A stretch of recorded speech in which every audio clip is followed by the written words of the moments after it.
తమిళనాడు ఎలక్షన్లో టీవీకే విజయ్ గారి పార్టీ అతిపెద్ద పార్టీగా అవతరించింది. దాదాపు 118 సీట్లకు గాను 108 సీట్లతో మొదటి స్థానంలో నిలిచింది. కాకపోతే అధికారంలోకి రావాలంటే 118 సీట్లు కావాలి, మిగతా 10 సీట్లు మిగతా తమిళనాడులో పార్టీలతో జరగట్టే అవకాశం ఉంది. అయితే ఈరోజు కాంగ్రెస్ పార్టీ బేషరతుగా అనుకూలంగా ఉందని చెప్పి మేము విజయ్ గారితో కలిసి పనిచేస్తామని వారు చెప్పడం జరిగింది. అయితే వాళ్ళు ఈ ఎలక్షన్లో డిఎంకేతో కలిసి పోటీ చేయడం జరిగింది. కాకపోతే డిఎంకేలో వాళ్ళు ఇన్ని రోజులు ఉన్నా వాళ్ళకి ఎటువంటి పవర్ షేరింగ్ ఉండేది కాదు.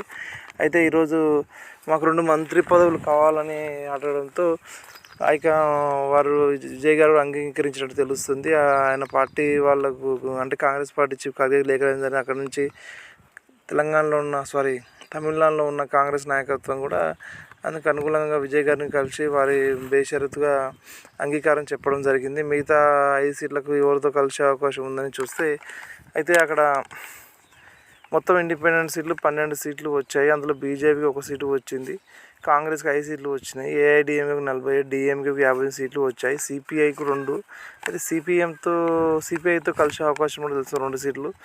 అయితే పిఎంకే కూడా 4 సీట్లు వచ్చాయి, వాళ్ళతో కూడా అలయన్స్ ఉండే అవకాశం తెలుస్తుంది.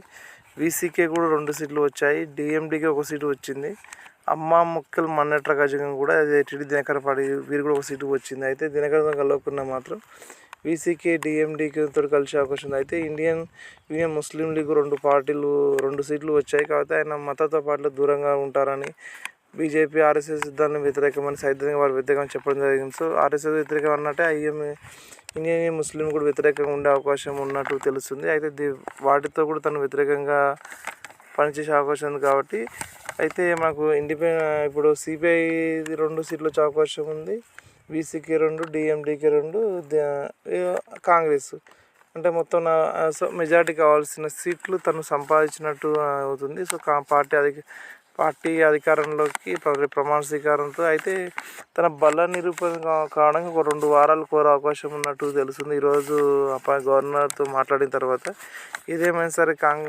తమిళనాడులో విజయ్ దళపతి గారి పార్టీ ఊహించని విజయం అందరూ ఆశ్చర్యం గురిచేస్తుంది. ఎందుకంటే తను ఏ సర్వే రిపోర్ట్లో దాదాపు అన్ని డిఎంకే పార్టీ గెలుస్తుంది సర్వే రిపోర్ట్ చెప్పి, కానీ ఒక యాక్సిస్ మైండ్ సర్వే మాత్రం ఒక విజయ్ దళపతి కింగ్ మేకర్ అయ్యే ఛాన్స్ ఉంది, ఒక మెజారిటీ సీట్లో వచ్చాక వారొక్కరు మాత్రమే ఒక పాజిటివ్గా చెప్పడం జరిగింది. అయితే ఇంకొకటి విజయ్ 2 చోట్ల గెలవడం జరిగింది, తిరుచి ఈస్ట్ నుంచి మరి పెరంబూరు నుంచి. అయితే ఆయన పెరంబూరు స్థానాన్ని ఉంచుకొని తిరుచి ఈస్ట్ రాజీనామా చేసే అవకాశం తెలుస్తుంది. అయితే కొన్ని వార్తా కథనాల ప్రకారం మీడియాలో వచ్చిన కథనాలు చూస్తుంటే తిరుచి ఈస్ట్ నుంచి నటి త్రిష నిలబెడతారని కొందరు అంటున్నారు, మరియు అదే స్థానంలో స్టాలిన్ కూడా నిలబడే అవకాశం ఉందని మరి కొందరు అంటున్నారు. బట్ అది ఇప్పుడే తెలియదు, ఒక 6 నెలల తర్వాత తెలుస్తుంది. అయితే త్రిష కూడా ఆమెకు పొలిటికల్ ఇంట్రెస్ట్ ఉందని కొన్ని విషయాల ద్వారా మనకు కొన్ని న్యూస్ల ద్వారా తెలుస్తుంది. సో ఆమె నిలబడితే ఎలా ఉంటుందని అప్పటి పరిస్థితులను బట్టి మన అవగాహన మరి ఉప ఎన్నికల్లో రాజీనామా యాక్సెప్ట్ తర్వాత 6 నెలల తర్వాత ఎలక్షన్లో అప్పుడు రిజల్ట్ తర్వాత మనకు తెలుస్తుంది నటి త్రిష నిలబడుతుందా, అక్కడ నుంచి వేరే వాళ్ళు నిలబడుతున్నారని. అయితే ఇంకొక విషయము కొందరు అనలిసిస్ ప్రకారము విజయ్ గారికి అడ్మినిస్ట్రేషన్ ఎక్స్పీరియన్స్ లేదు, కాబట్టి కొద్ది ఎక్స్పీరియన్స్ లీడర్స్ వేరే పార్టీలను తీసుకొని వారు అడ్మినిస్ట్రేషన్ కరెక్ట్ మెయింటైన్ చేయాలని కొందరు భావిస్తున్నారు. ఎందుకంటే బ్యూరోక్రసీ సిస్టంలో మనం వారు ఏం చెప్పిన దానికి మనకు అంటే ఎక్స్పీరియన్స్ లేకుండా వారు చెప్పినా మన తలకాయ ఊపాల్సి వస్తుంది. కాబట్టి మనకు కొద్దిగా అవగాహన రావాలంటే కొద్దిగా ఎక్స్పీరియన్స్ ఉన్న లీడర్స్ ఉంటే బాగుంటుందని కొందరు అభిప్రాయం. చంద్రబాబు నాయుడు గారు మన ఎన్టీఆర్ గారు పార్టీ పెట్టిన కొత్తలో కూడా తనకు ఎటువంటి ఎక్స్పీరియన్స్ లేని ఉద్దేశంతో కాంగ్రెస్ పార్టీలో కొందరు బలమైన నాయకుడు